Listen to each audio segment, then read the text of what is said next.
কখনোই আমাদেরকে লঞ্চ করার বিষয়ে একটা বিরাট ভূমিকা পালন করেননি।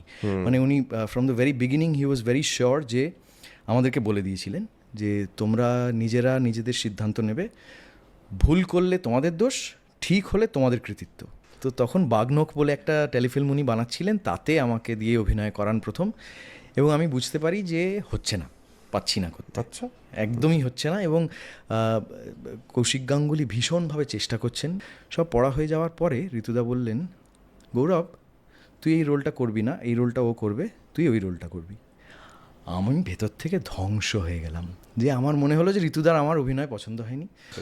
আমার সত্যিই মনে হয় যে দেব বা জিৎ যেই ধরনের ক্যারিজমা নিয়ে আসে অন স্ক্রিন, সেইটা আনার জন্যে অনেক কসরত করতে হয়।